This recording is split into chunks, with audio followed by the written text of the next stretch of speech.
let's open up the floor to any questions, any discussion, recommendations. I'm sure there are some proposals. And also just comment, to direct them. Yes, it doesn't have to be a question. It could be a comment. But since we have many people, if you can keep it as succinct as possible. First of all, we'll start in the back. It's silly questions. I mean, the Isbet Khairallah is the green sort of bulge that you had at the south of the ring road? No, even south of that is Dar es Salaam, and that's.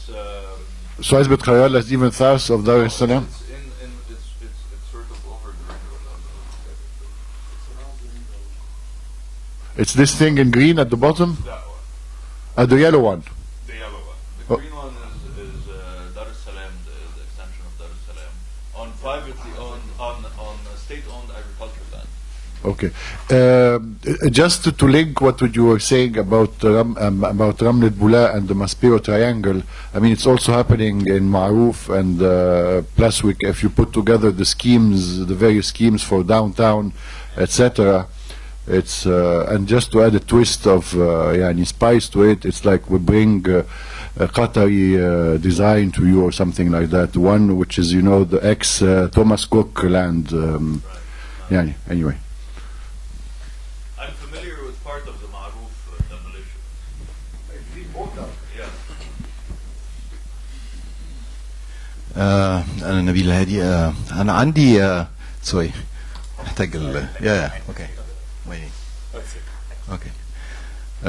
انا عندي ما اعرفش هم ملخبطين اسئله على كومنتس. يعني اول مشكله انا شايفها في تعاملنا مع المناطق غير رسميه وات ايفر تسميها ايه. مشكله عندنا مفيش معلومات، يعني مفيش دقه في المعلومات، مفيش معلومات يمكن ان نستند اليها ونقول في كذا كذا كذا. طب نتصرف ازاي؟ في مشكله كبيره لانها بتقول اول حاجه عندنا غياب حقيقي للمعلومات، غياب حقيقي لوضع الملكيات عامل ازاي، غياب حقيقي لحاجات كتيره جدا. طب نتصرف ازاي؟ قصدي في عندنا مشكله حقيقيه. في كمان طبعا في عدم شفافيه من الدوله، لان في حاجات متلخبطه مع بعض كتير، والسؤال احنا نعمل ايه؟ حد مثال بسيط دلوقتي كمان عندنا في كونفيوجن احنا كمان، او في نوع من اللخبطه احنا كمان بنسببه لنفسنا. يعني 2050 طبعا ما هوش مخطط لسه معتمد، فهو دي فكره، لكن في الحقيقه في حاجات كتيره جدا هي ما قبل 2050. يعني مثلث ماسبيرو، كل المشروعات في بولاق كلها من ما قبلها بكتير، من التسعينات وما قبل التسعينات كمان. اعتقد في عليها ديبيت كبير، بس احنا ما احناش طرف في الديبيت ده. عندنا يعني انا عندي مشكله كبيره جدا في كيف نتعامل مع المناطق العشوائيه او مع المدينه واحنا ما عندناش معلومات بتقول مين بيعمل ايه، نتصرف ازاي. يعني قصدي الوضع شويه عليه علامات استفهام كتير قوي، يعني كل الحاجات عليه علامات استفهام كتيره جدا. طب هنتصرف ازاي؟ طب وبالتالي اي شرعيه لاي حتى مقترح سواء انت بتعمله او اي حد تاني بيعمله يبقى شرعيته ايه وانت ما عندكش معلومات؟ يعني قصدي احنا بنحط نفسنا فين؟ اعتقد سؤال الشرعيه سؤال مهم للغايه، يعني واحنا محتاجين نتناقشه. احنا ناقشناه اللفظ العربي بتاع فكره المشروع البروجكت هو من المشروعيه، المشروع والمشروعيه عملنا عليه، اعتقد ده كان اقتراح الدكتور عبد الحليم من سنتين. المشروع البلان في العربي هو من المشروعيه، من الليجيتيمسي. اتس فيري انترستنج، يعني شغلانه مهم ان احنا نفكر فيها، المشروع والمشروعيه. اعتقد انا بس متلخبط كتير قوي في الحقيقه ومش عارف، يعني في حاجات كتيره جدا من اللي قيلت عندي عليها علامات استفهام، وبالتالي مش عارف اعمل ازاي. وده موقف يعني احنا كاننا محاصرين في الموقف ده او نازلين في بير مش عارفين نتصرف فيه ازاي. واعتقد مش بس في شغلانه اللا رسميه، لكن في حاجات كتير جدا عندنا معلومات مش موجوده، عدم دقه مش موجوده، ما تقدرش تعتمد عليها مش موجوده. طب تتصرف ازاي؟ تقول للمسؤولين يعملوا ايه او تقول للناس يعملوا ايه؟ شكرا نبيل. And when you speak, can you also identify yourselves? Did you want to speak? Yes. Okay. Okay. Just take this. شريف كامل.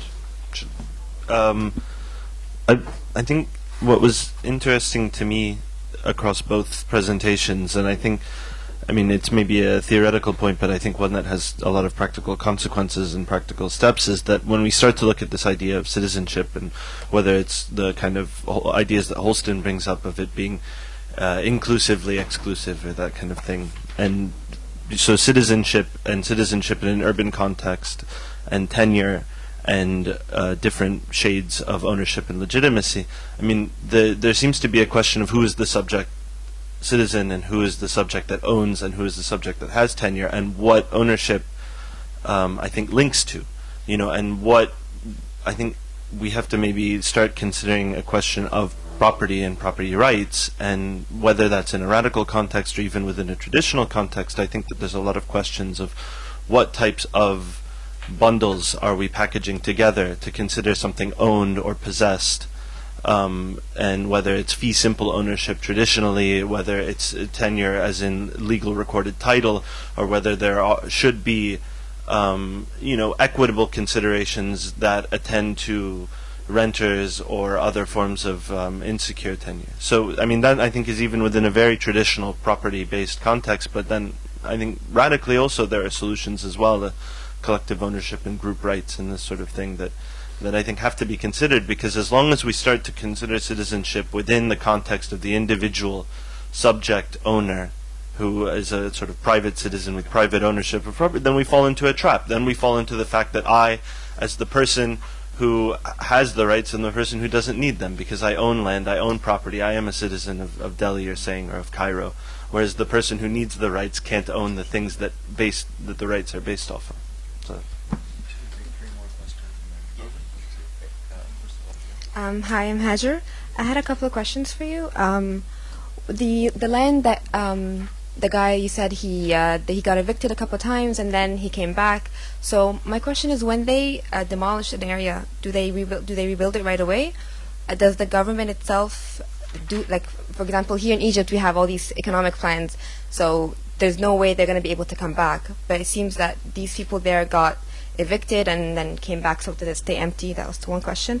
Another thing also is, you said as well that the housing rights, no, there was one thing, yes, okay, the unauthorized colonies, you said they become legitimized.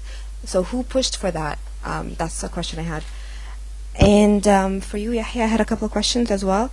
I'm not from an architecture background, so I may be basic, but you said that most of the land is owned by the Ministry of, or falls under the Ministry of Defense. So when did that start, like historically? Is it from is it from like Nasser era, or is it from before that? Just wondering. And for the public housing that gets resold illegally, do the people that buy the houses, do they worry that the original owners would come and kind of kick them out and just take their money? Just wondering. Thanks.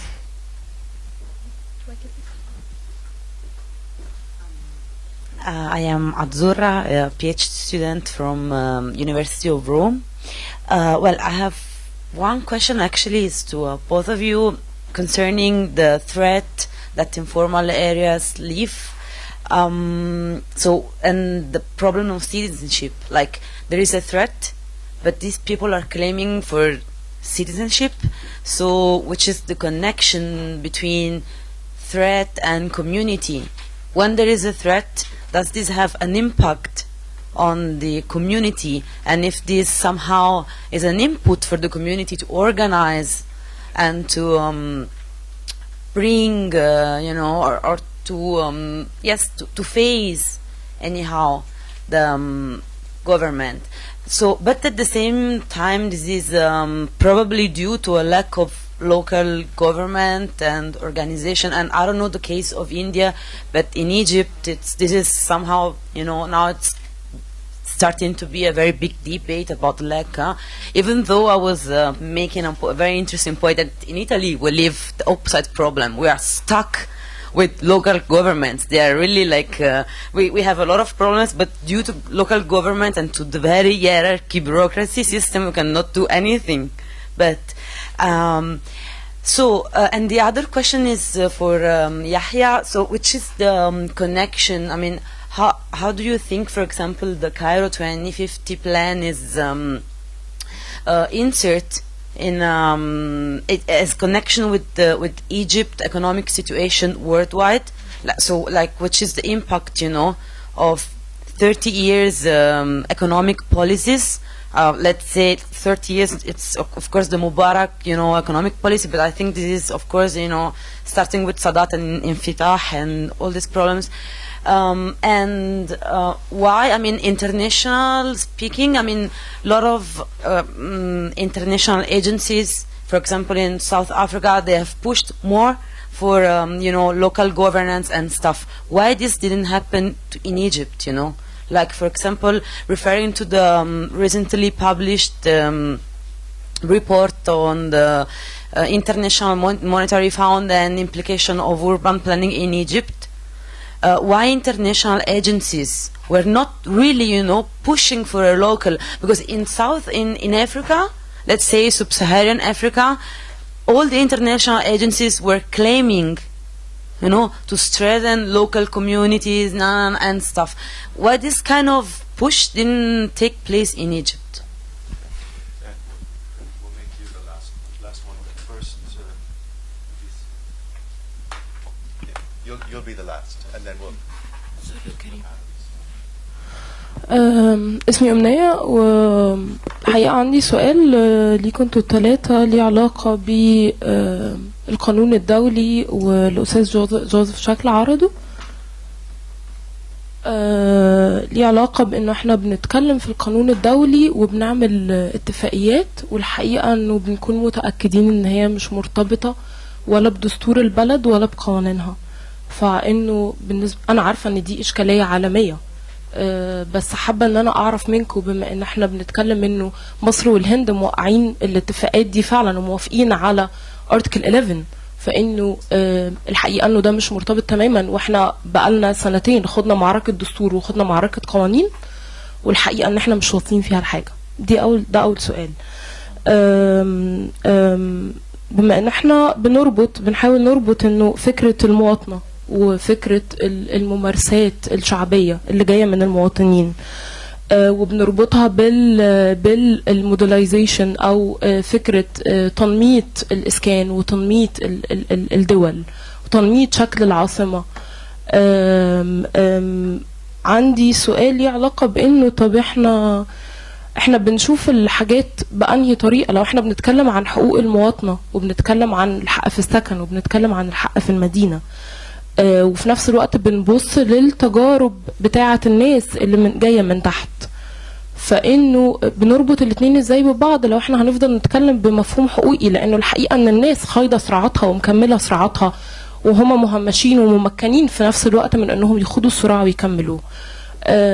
واحنا لسه مصرين نتكلم برضو انه هي it's a matter of rights، وهي مش قوي كده، يعني ده حقيقي.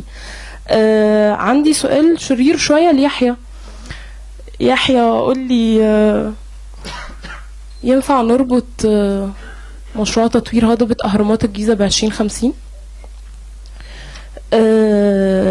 جوتام عندي سؤال ليك فيجوال اسبكت، انه الباطم الفوتر بتاع البرزنتيشن بتاعك كان فيه سكاي لاين جميل قوي وطيور شكله حلو قوي، عايزه اعرف ده ايه.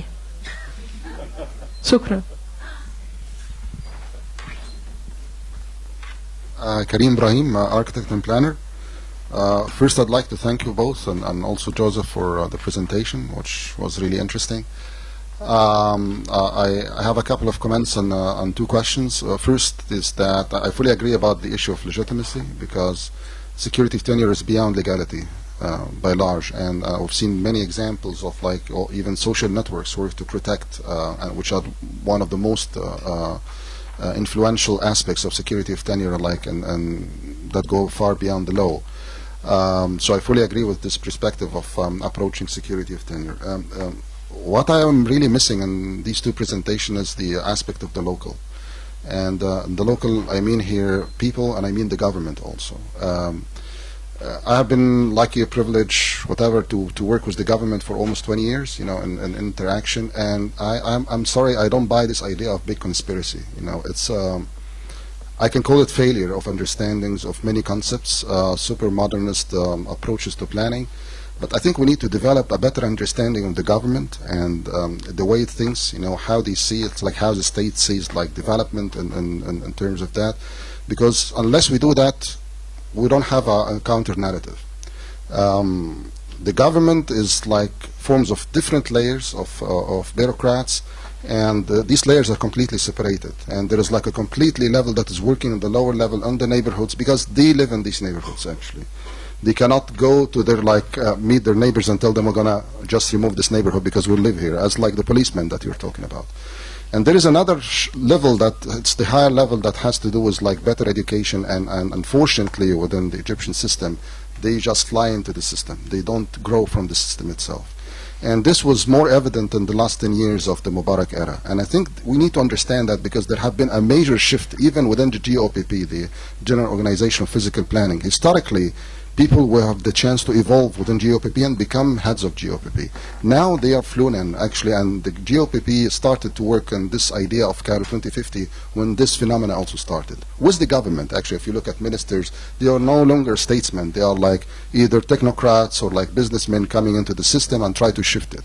So I think we need to develop this better understanding of how the government functions and perceives things, because they also lack information, as we do. And I think I fully agree with you, is that we should not stop at the point where we criticize the policies, but come up with a counter narrative to them. And I fully agree with Nabil's point about information. It's not only about, for sure, there is like a problem of access to information, but the worst problem that no information in the first place, so to share. My last point is like, our question is, where is people in that, It's people's perspective is completely different from what we show here. And I think we cannot speak about security of tenure without having the people's perspective in it. People in Azbet Kharalla, it happened to have like a workshop with them 10 days ago, and everybody was happy with the ring road. So, because they said it injected a huge amount of money into the neighborhood. People have been able to get compensation for shacks and contemporary residences that been enabled them to buy properties within the Azba, although it's not legal. It's the entire thing is not legal there. But second, it gave them access to the rest of the city. And they see this, although it happened in a way that it might be destructive to the neighborhood, but it's somehow brought them access, something that has been mainly missing. So I think these two perspectives need to be put in the picture, and to at least to try to balance what we're saying about the government policies and their deficiencies, or either they are like really targeted to evict people or not. Thank you. Okay. I've been on both sides of this about how much information you need before you act. Right? And I don't think this is ever a settled question, right? Because I think a lot of the times there is it depends on, and often this question of the lack of data also becomes a red herring that prevents a lot of action, right? Because you want certainty. You're not going to get certainty in any of our cities, right? So I think we have to be very careful about also fetishizing too much the fact that we think we can get the information we want. But at the same time, we do need information, right? Because you need basis of action. So one of the things that I think about is, could that information be generated? If we need to know about communities, let's ask them, right? So if you look at a lot of the work that you look at, self-enumeration, self-surveys, but you have to do it from a position of faith. And now the problem is, if you're going to count yourself and hand yourself over in a platter to be evicted, right, which happened in many communities with the governments here, where we did the self-enumeration surveys, and they turned out instead to be essentially hit lists as opposed to upgradation lists. Now, this is the problem with data, is that data can be used as effectively as targeting as it can be to improvement.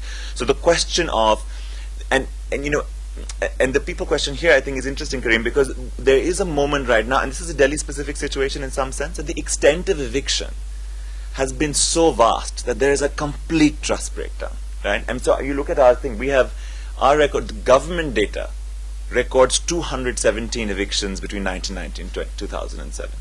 Right? 270, so by government data, which is an underestimation of at least half, you're looking at 89,000 households. So that's into 5. So the scale of it is such that at this point, there are certainly, all of these developmental outcomes are so negotiated. There are winners and there are losers. The ring road comes, you have moves, the house prices go up. It's going to happen every single time. None of us are going to got this in a clean way.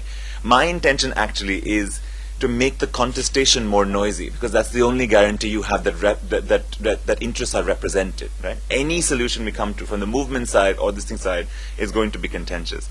But I think the question about data is to find, and that's partly why I think disaggregation is so important. We need to, the question is, what questions do we ask? What data do we collect? Right? And for what purposes? And I think that we have to intervene into, for example, that cycle. I mean, you need that information for Cairo. You need to know if someone is in public housing in a renter, so they're vulnerable for a particular way, or they're in agricultural land. That's the data, that's the nuance that we need. So we can start separating out responses to particular places, and then people involvement can pick up. But I think the mode of practice is to generate it. Right? Communities are doing things every day, right? Communities are finding ways to protect themselves, they're negotiating, they're playing games, they're building, they're moving, they're doing all kinds of things. I think for our purposes, interfaces, wherever you want to put yourself as a practitioner, one of my practices is to enable the generation of community-led data, and it's so critical about saying this is where we are, and this is where legitimacy, I think, is more important to me, because if legitimacy drives your data collection, you get a totally different kind of information. Right? As opposed to if you're looking to map who's on the ground. So I think the data question has to be linked with what kind. And this kind of nuance about the differences between informality and legality can help us get us data that is useful. And I think that the question here about property, I think you're absolutely right, is that if you look, and this is where I think there's so much learning to happen across the South. If you look at the examples of places that have taken on upgrading, right? So, Jennifer's presentation on Monday had a list of different places. The top 3 that she talked about were all places that use titling, but everyone else on that list didn't do titling, right? So Bangkok's Ban Mang Kong Kodi program did collective community long-term leaseholds, right? And they very deliberately didn't give individual titles. Right? So what did they do? And so a lot of Indian upgradation programs use either no eviction guarantees or use a zoning law called permission to use, right? So you can give permission to use, which is not permission to own. Right? Or you can use, Brazil has a planning regulation called the Zone of Special Social Interest. It's a planning zone you can put on a plan. So there are multiple instruments that look at security of tenure and don't look at individual titling. Why is this important? And I think this is where the people's perspective becomes very tense. Because we have to remember the poor are not a homogeneous category. When you break the poor down in settlements, there is a category that wants titling because they can play in the market with that transfer. And there is a segment of the community that if you do titling will get immediately displaced. Not out of eviction, but out of what's often called development-induced displacement, right? It's gentrification. Because every time you make, formalization also enters communities into land markets. Land markets then have their mechanics that will then lead to a transformation of who lives in that stock. So the tension we have here, and it's an unresolved tension to which I have no answer, is how do you protect housing stock at a certain income level?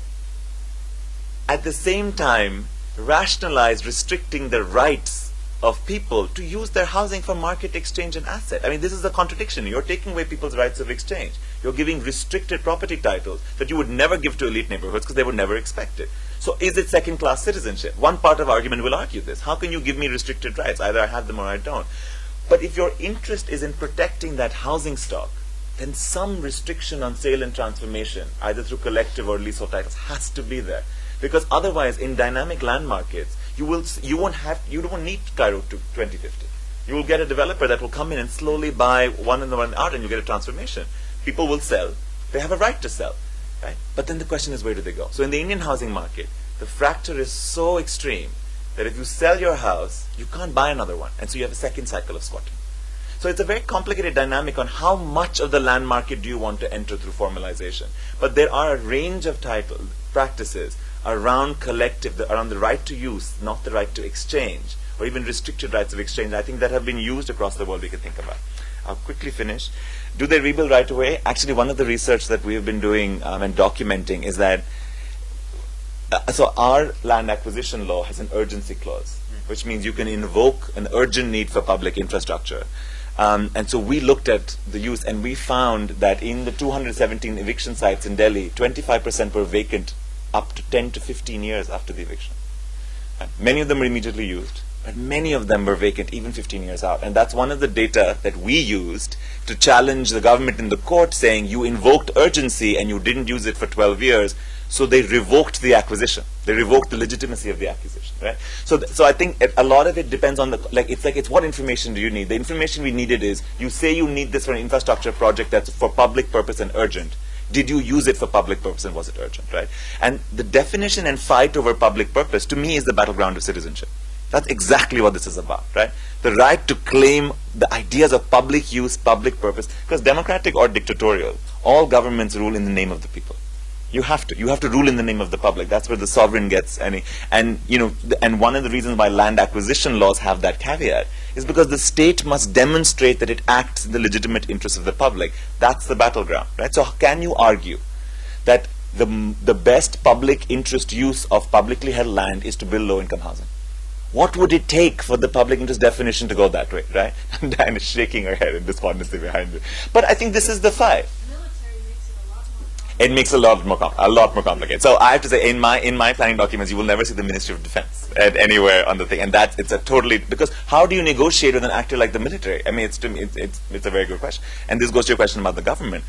What we did in government that is very tricky. So we tried to protect ourselves from dirty politics by separating technocratic institutions that aren't elected and municipal institutions that are. So the Indian cities are governed by this unique thing called the Development Authority, which is an appointed techno-manager. So Delhi Development Authority is the one that directs the planning process. Now the problem in that is that you're absolutely right that we need to distinguish between types of government. I cannot vote out the Delhi Development Authority. I can only vote out the municipality. The municipal commission will look at me and say, you come and yell at me. I'm accountable, I have no power. So this is the question of local government. He's like, I'm accountable for services. I get a fixed fiscal transfer. I get a fixed fiscal transfer from the state. The municipality doesn't get property tax. The municipality cannot make the plan. So I have complete empathy with where we are stuck. And so the one practice of answering is the Municipal Corporation of Delhi is now trying to do its own planning exercises. And how will they sit against the master plan? We don't know. He's thinking like an activist. He's like, make the damn plan. And then when we have it, we'll fight with it. But if we don't have it, they'll be like, you can't do this. So the municipalities are trying to demonstrate capacity before they can actually even take on. So that split between the technocratic and the elected is what's bifurcated government for us in a very interesting way. And it's a way that we can't think about. The footer is a pencil sketch of a skyline that is part of the logo of our university. And if you look at it carefully, it has lots of slums and shacks and informal settlements. I made sure of it. Don't worry. There are tuk-tuks and cycles, but also buildings and houses, because our faculty is very interestingly split, right? Because there is also a narrative of economic development that you cannot set aside, right? And it's unrealistic for us to say our cities must remain unchanged and the informal settlements must be the way they are. It's a trap that you can't fall into. The question is not static. The question is, how do you navigate change and distribute it the ways in which it works? And that's the contestation. And the question of, can the government be more of an ally? I don't know. On Monday I'm hopeful. On Tuesday I'm not. So it depends on who you meet. What about Sunday? On Sunday, only you guys work. It's a day off. On Sunday I have no thoughts. I'm going to start with Dr. Nabil and Karim's questions, because I think that they're more of the same, even if they look a bit at opposite ends. Yeah, on one side, there's no information. On the other side, there's a whole other perspective.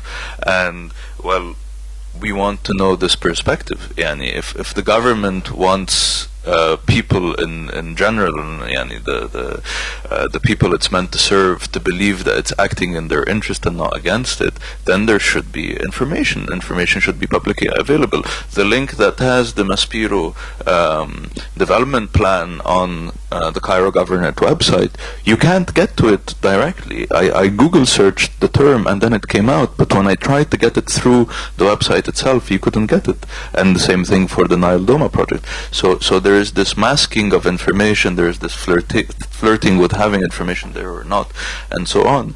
And when it comes to not having transparency, I think, like Gautam said, we have to produce this information. And I've been working on a project for the last 6 months on trying to document inequalities in the built environment, and I've used 90% of it came from information that's already available. So it's also reading the information and interpreting it, or visualizing it and getting it to where it's supposed to get. This is a very big part of, if we're going to look at ourselves in the planning sphere and the architecture sphere, this is our responsibility to do so. We're sitting on a lot of information, especially in a place like Cairo University, which a lot of the information flows through it. So whether it's the consultants working with the government, whether it's academics working inside the government, whether everyone, any plan, any master plan for Cairo and for a lot of Egyptian cities that has been dreamt up over the last 30 years has probably flowed through Cairo University. So, and a lot of the policies that have included people from public universities that are in academia. Even then, but if it's the data they use, you have to engage with that data. It may be flawed, but if that's the basis of government action, that's the you have to deal with it. But how to deal with it? This is But it's a start, and there's a lot of access to any information. I've used a lot of مثلا CapMass of Taba wal Ihsa data. There are errors. Literally there are errors, not things that I think are underestimated or overestimated. I've found errors, and it's also a matter of interpretation. Are they using averages? Are they using medians? Are they using all of this comes in, and you need a critical eye to look at it. But I think there's enough information to start with. It just needs to be sort of dug and excavated and reinterpreted, and then we can also produce new ones. But using case studies. You can look at a place and you have a whole plan. Let's say the ISDF, for example, we have the whole plan, but then I can go to maybe one or two places and use them as an example and see if the numbers they've written are true or not, and see if there's any variance, and whether in calculating the number of households there, I know it's underestimated, whether it's calculating the area itself, and so on. So you can always check in different ways. I can just add one sentence here, that the one power we do have is we have students. I mean, we're universities, and this is the one thing that you do what I do, is every dissertation project picks a site and makes that data available. It's like, it's unfair, but I'm dictatorial about it. I'm like, go and count and come back. You have exercises and assignments. Universities have to become spaces.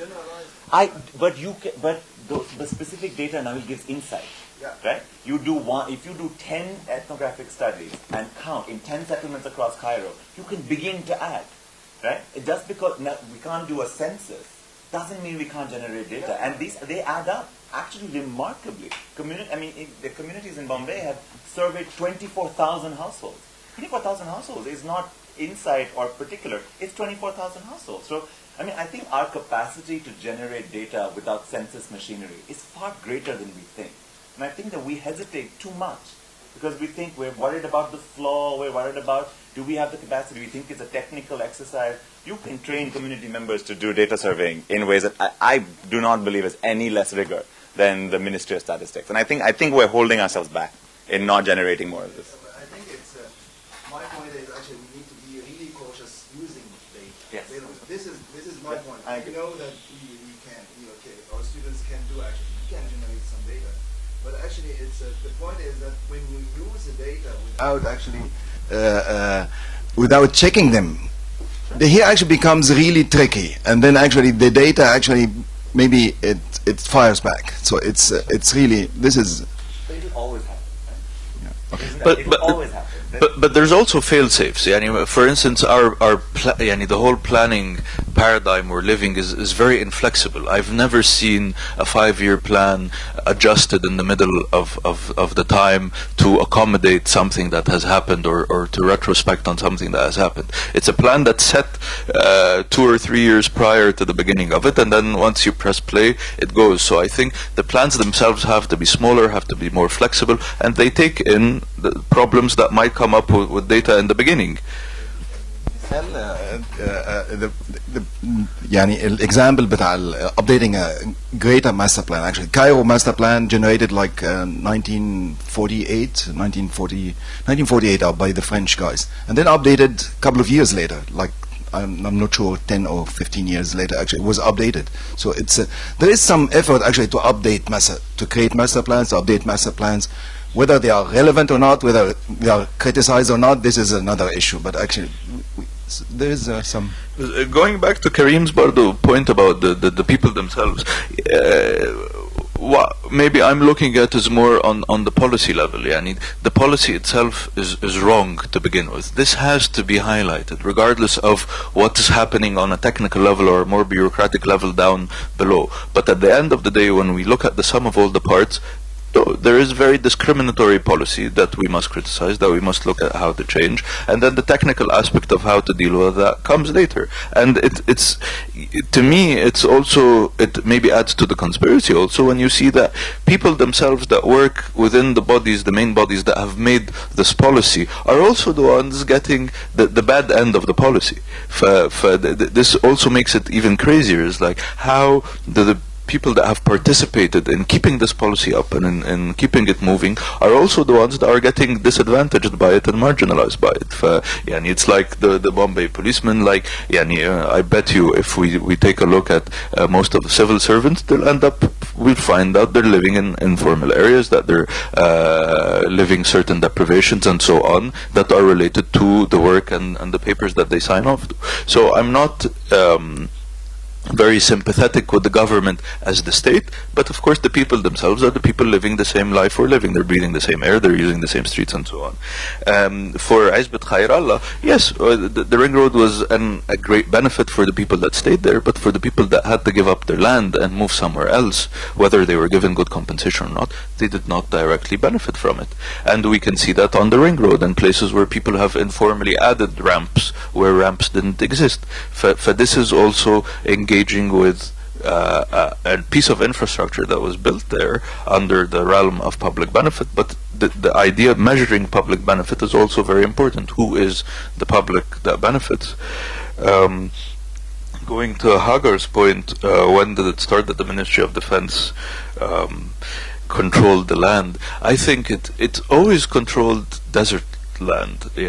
Going back to monarchy, going back to Ottoman times, desert land has also always been a frontier, and the governorate, Wadi Gidid, was called the sort of the frontier province or governance, and you can only get there, I think up until the 60s or 70s, you could only go to Marsa Matruh or the Wahat with a decree, with a permit from the military. So these were zones that were, people weren't meant to go there or travel freely. This is from whatever, but a security perspective and so on and so forth. But then when the development era came with the Infitah in the 70s and so on, I think what was built in was a way which Sadat did and Mubarak perpetuated, where it put the army as a gatekeeper to a lot of the development money, not necessarily in the ministries themselves, but by keeping the land under their control. So anything that happened would flow through them. So there was a tax you had to pay or something that you had to do where the military would benefit, and this was to keep the military men and the military itself in line with the president at the time. So at one time it was Sadat, and another time it was Mubarak. Today we have Morsi. I'm sure there's this sort of dialogue between them where who gets what, who gets control over what. The public housing, actually I don't think anyone's afraid to be evicted, especially the ones that bought it illegally, because they're probably a lot stronger than the people they bought it from. So I was at GUC last week, and the students were analyzing the area near GUC, which is a whole sort of district of public housing, and they were telling me how the brokers there worked, and basically someone would come who'd have money and gather ID cards of people that fit the profile of the social housing and the subsidies, so they had to be a certain age, had to have a certain income, and would just gather the ideas and go and fill in the papers to get a flat, and they get one. They did not get one, they get 10. So you have this sort of contractual, or you had people that would exploit this, and whoever gave up their idea doesn't really have the power on someone like this. So I don't think there is this threat, because it usually goes to someone who's stronger and would control the apartment. There is, there's also this, there is that, definitely, but there's also the sort of the developer eye included in it. For Azura, lack of local government is طبعا I think the main basis of a lot of the injustice, but as we've seen where places have local government that are democratically elected, there's still a lot of loopholes and a lot of breakages in the safety net. And I think in Egypt, communities have tended to form their own informal local government and deal with it. I'm not necessarily romanticizing it, because in a lot of times it's not necessarily representative. It depends on the place you're at, but it's still this sort of informal control of the area, or that's outside of government itself. And this has seen development happen, and this has been the point of negotiation of what went on in the area and so on. So yes, having local government with mainstream participation, having it accountable, having it have the resources and so on, is very important. And this is, I think, one of the reasons we're not seeing it being implemented. And why haven't international organizations pushed for it? No, they have. The World Bank has tried to do that in the 2000s, but if you go onto their project list, you can find that the projects were cancelled that about local government and decentralization. USAID has a project on decentralization that's been going on for a while, but they're all mostly touching just the surface of where the Egyptian government would allow them to go, because for it it's a very sensitive point for many different reasons, and it's just sort of holding its line on that and not changing it. However, the landscape changes. You can think, if you expand it, not local government, but the local as a site for action, where the government need not be the only actor. Actually, that in that sense, so for me, one of the paradigms I find that's very difficult is it is much harder to make a plan that pretends an area is not built at the ward or district level than at the city level. Right? So if you bring down the scale at which planning happens, and that's the attempt of the municipality in Delhi, it is a ward level plan where you can actually have community participation in planning, or at least the scale of the place where you must fight to get on the plan is so much closer to you, because the area you're covering is Bulak. It's not Gaza, Cairo, and greater in the entire region. So one of the real sort of pushes. Now, whether that should come via decentralization to the municipality, it need not. The question is, you may find other ways to do ward level planning. The idea is to drag down the scale of resource allocation and decision making closer to the ground. And I'm not sure if it's going to be more or less egalitarian. I think it'll be more egalitarian in one city and less in the other. But I think it's a new space to fight, and I think it's an interesting way to think about it. And from all the movements and communities that I've been involved with, it has always felt like a more winnable fight than the center. So that partly it's just that. So I think it's investigating how the local can become a real site of some kind of this thing. Is you may find a couple of places where the local plan is just more efficient at eviction because they're closer down. I don't know. I think it'll work both ways. But governance will always cut both ways. The more spaces there are to engage, the more the complexity and possibility of some kind of change, and where it works. I think in practice you have to try it. You can't actually decide if it will work until you try it. I know we're strapped for time, so I'll just answer Omnea's question on the pyramids. I don't think it's related to 2050 in the sense that it was planned that way from the beginning, because when you look at it, even when you look at Khufu Avenue, it ends on the side which is different than the side that the entrance is in. So I don't think they're related planning-wise, but I think what it is related to is the Ministry of Antiquity and before that the Ministry of Cultures pushed to gentrify historic areas that are near to communities, whether rural or what, yani, mostly it's rural communities. And when you see on the plans that they always have the community near a heritage site in red, and it's put as one of the threats to the heritage site. And also economically, that's so if you go, like I remember going, let's say in the 80s or early 90s to Luxor, and you see the cafeterias and the bazaars, they're run by the local people. They were in sort of vaguely tenurable land on the side, but then when you see the projects that sort of upgraded these areas, you find that the cafeterias that the antiquities built are rented out 4 times or 5 times as expensive as they were rented out before, so people from the community can't rent them out. So you have central big companies that come in and rent them out. Same thing for the bazaars or the shopping. So it's another form of this exclusion, but it's ministry led. We're just about out of time.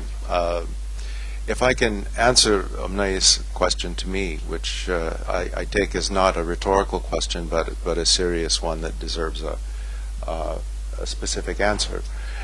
There is a great contradiction between the theory, the obligations of states, the commitments that states have made, and how they function on the ground.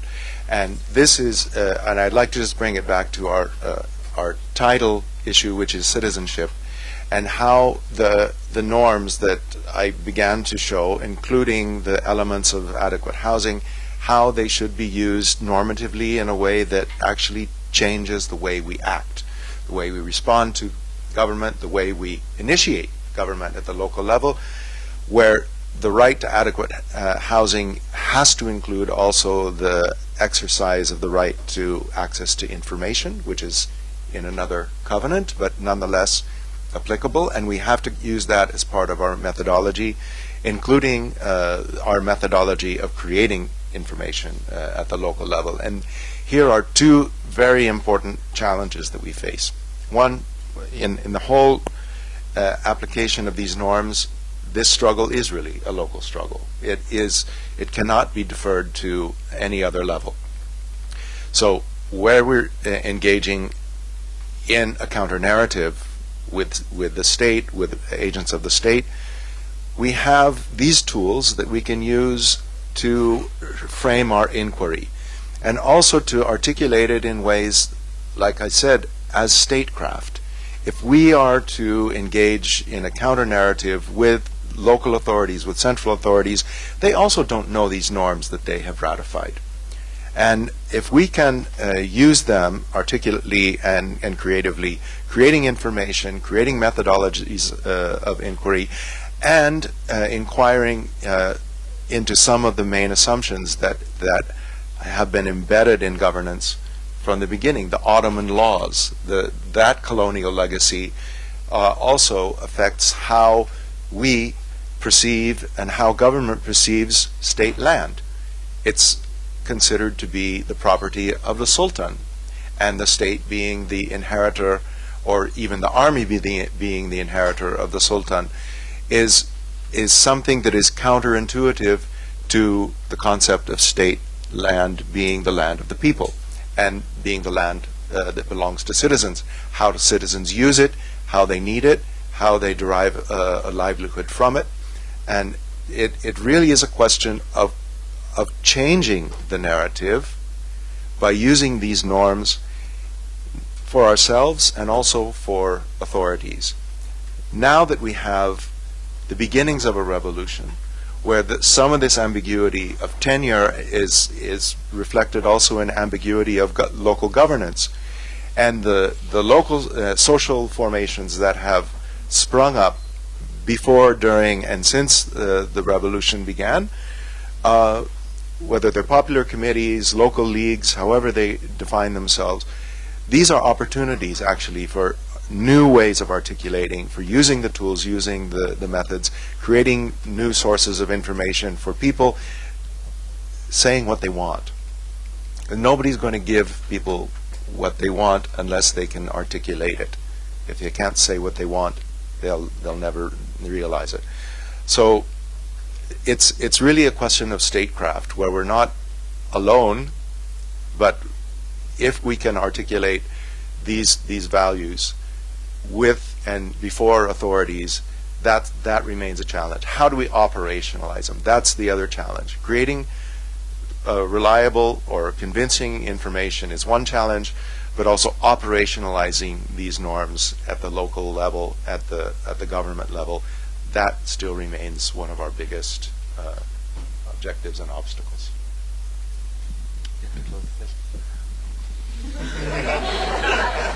So with that, I think it will remain open, and we have more to discuss in the panels that follow the lunch. But now it's 12 o'clock and something, 12:05. Everyone's invited to lunch, and we'll see you in the afternoon.